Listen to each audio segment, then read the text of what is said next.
أعوذ بالله من الشيطان الرجيم.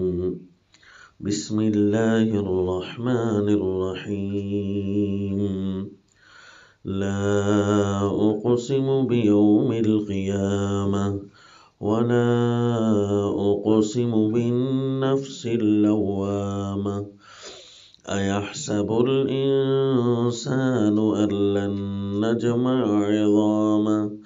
بلى قادرين على أن نسوي بنانه. وصلی اللہ علی النبی الکریم. سورۃ القیامہ. اس سورت کا تعارف ہے الشہادات الالہیہ، کہ اللہ تعالیٰ کی شہادتیں، اللہ ان چیزوں کی شہادت خود دے رہے ہیں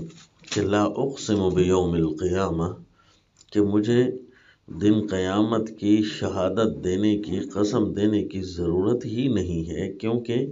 وہ دن خود اتنا بڑا واضح پیغام دے رہا ہے لوگوں کو، اور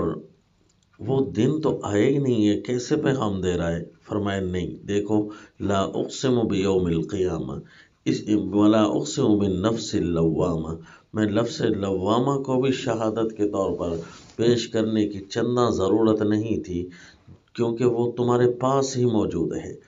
دیکھو، تمہارے پاس جو نفس لوامہ ہے وہ تمہیں بتا رہا ہے کہ یہ کام تم ٹھیک کر رہے ہو، یہ کام تم غلط کر رہے ہو۔ یعنی کوئی بھی انسان ہے،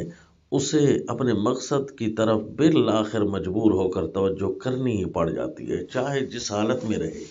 وہ اپنے آپ کو کسی نہ کسی لمحے اس وقت ضرور کوستا ہے جب وہ اللہ کے دیے ہوئے دین نظام پر نہیں چل رہا ہوتا، اگرچہ وہ اپنے اس کوسنے کو پھر مغلوب بھی کر دیتا ہے، پھر اپنے گناہوں کو غالب کرتا ہے، لیکن ایک گناہ اس کا نفس اسے برابر ستا رہا ہے، حتیٰ کہ کافر کا نفس ہے وہ بھی اسے برابر کبھی کبھی ستاتا ہے کہ دیکھ، فلاں آدمی کو، فلاں موحد کو، فلاں دلیل کا تو نے جواب صحیح نہیں دیا، تو پھر تو نے شرارت کر کے جان چھڑا لی، یہ کیا وہ کیا، حالانکہ اللہ کا قرآن تجھے سمجھا رہا ہے، کیوں تو اس طرح توجہ نہیں کرتا؟ بس یہ پھر اتنے خیالات آتے ہی اپنے توجہ کو ختم کر دیتے ہیں اور دوسری طرف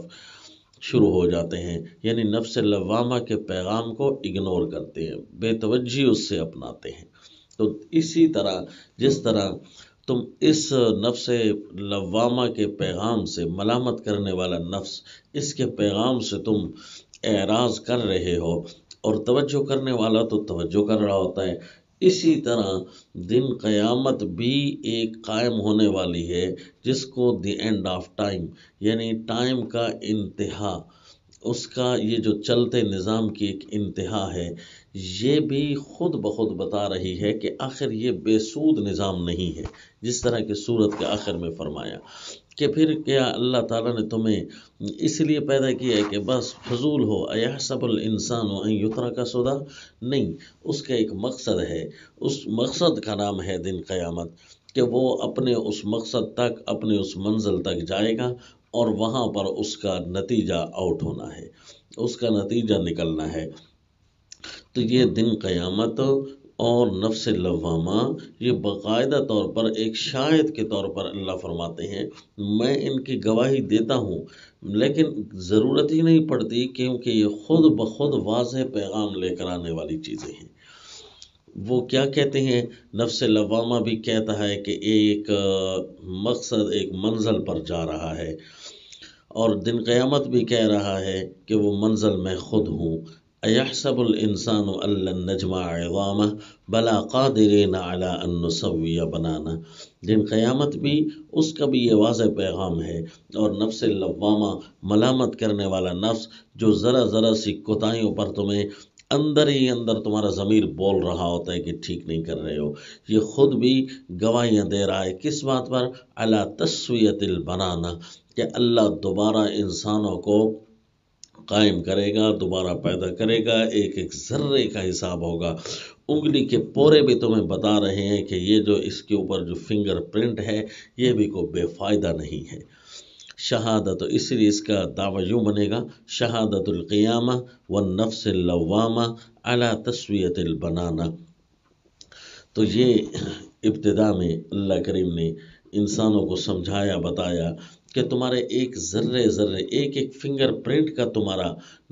اس کو دوبارہ جمع کر کے اس کا حساب کتاب کریں گے۔ جو اللہ یہ بنا سکتا ہے، کیا اس کے پاس یہ طاقت اور اتھارٹی نہیں ہے کہ وہ دوبارہ قائم کریں؟ نہیں، ضرور قائم ہوگا۔ یہ انسان اس لیے انکار نہیں کرتا کہ اس پر کے پاس کوئی دلیل ہے، بلکہ بل یرید الانسان لیفجر امامہ، یہ کہتے ہیں ایسی چیزیں مجھے نہ بتاؤ تاکہ میں کھول کر گناہ کر سکوں، نعوذ باللہ۔ پھر اس کے فوراً بعد نفوس میں سے جو سب سے قیمتی نفس مطمئنہ ہے، اس کے لیے الگ پیغام ارشاد فرمائے، لا تحرک بہ لسانک، کہ آپ کا نفس تو ان سے بھی اعلیٰ ہے، جو نفس لوامہ سے بھی اعلیٰ ہے، کہ وہ آپ کا نفس اتنا مطمئن ہے کہ ہم جب یہ سب کچھ کرنے پر قادر ہیں تو آپ کے نفس طیب کو بھی اپنی مرضیوں پر چلانے پر قادر ہیں۔ لہٰذا آپ نہ کافروں کے عذاب میں جلدی کیجیے اور نہ پڑھتے ہوئے جلدی کیجیے، تاکہ جو وحی آ رہی ہوتی ہے اس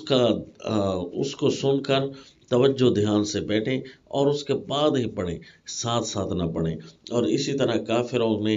جو اپنے لیے جال بکھیر رکھے ہیں، یہ ان کو ایک دن ضرور آئے گا جو ان کو سب کچھ کو گرفتار کر لے گا، ان پر بھی جلدی نہ کیجیے۔ آپ نفس مطمئنہ کو نفس لوامہ سے الگ بیان کر کے پھر نفس لوامہ والوں کی طرف متوجہ ہوئے۔ اللہ کریم فرماتے ہیں کلا، 2 دفعہ کلا آیا، کلا بل تحبون العاجلہ، اے نفس لوامہ کی طرف توجہ نہ کرنے والوں، اصل میں تمہاری محبتیں اور تمہاری توجہات کا مرکز دنیا بن گئی ہے۔ وَتَذَرُونَ الْآخِرَةَ، آخرت کو تم چھوڑتے ہو، اسی لیے نفس لوامہ کے پیغامات تو آ رہے ہیں لیکن تمہاری محبتیں کہیں اور جا رہی ہیں، تمہاری منظور نظر کوئی اور چیزیں ہیں، ان پیغامات کو تم اگنور کر رہے ہو۔ پھر دیکھ لو، جب بار بار کوئی اپنے آپ کو تر و تازہ رکھتا ہے، گناہ کی گندگی قریب آتی ہے تو پھر نفس لوامہ کے پیغام کو سن کر پھر واپس پلٹتا ہے، پھر واپس تر و تازہ رہتا ہے نا، تو وجوہ یومئذ ناظرہ الی ربہا ناظرہ، کئی خوش باش تازہ چہرے ہوں گے، کیوں کہ انہوں نے اپنے آپ کو تازہ رکھا تھا، یہ اپنے اللہ کی طرف دیکھ رہے ہوں گے۔ وجوہ یومئذ باسرہ، اور جب کسی کو گناہوں کا زنگ لگ جائے اور وہ نفس لوامہ کے پیغام کو اگنور کرے اور اس کو سن کر اپنے آپ کو صاف اور تازہ نہ کرتا رہے، تو پھر کیا ہو جاتا ہے، وہ سب سے زیادہ باسی ہو جاتا ہے گناہوں کی گند میں، اس کے دلدل میں، اس کے زنگ میں۔ وجوہ یومئذ باسرہ، تو اسی طرح کئی باسی چہرے، کئی تھکے ماندے چہرے وہ بھی آئیں گے۔ تظن ان یفعل بها فاقرہ، وہ اس وقت سمجھ جائیں گے کہ ہم اتنے زنگ آلود ہو چکے تھے کہ اب تو ہمارے اوپر کمر توڑ عذاب ہم پر ہوگا، کیونکہ جب کوئی چیز باسی ہو کر اکڑ جاتی ہے تو پھر وہ ٹوٹ ہی جاتی ہے، لیکن جو اپنے آپ کو تر و تازہ رکھتا ہے تو وہ نہیں ٹوٹتا۔ تو فرمایا دوسرا کلا یہ پیش کیا کہ کلا، اس بھول بھلیوں میں، اس نفس لوامہ کے پیغام کو چھوڑنے میں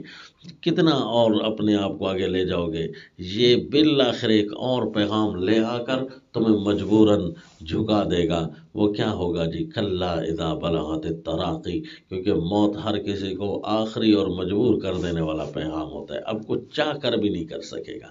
کلا اذا بلغت التراقی وقیل من راق، اس وقت تو صرف یہی چیختا ہوگا کہ ہر کوئی کہے گا کوئی ڈاکٹر لے آؤ، کوئی طبیب لے آؤ، کوئی دم کرنے والا لے آؤ، اس کی نکلتی روح کو واپس کرے، کہو نہیں، اب تو ایک ایسا سفر شروع ہو چکا ہے کہ اب مرضیاں ختم، اب ہم نے اس کو ٹائم جو دیا تھا وہاں تک اپنی مرضی سے ہماری طرف آ سکتا تھا،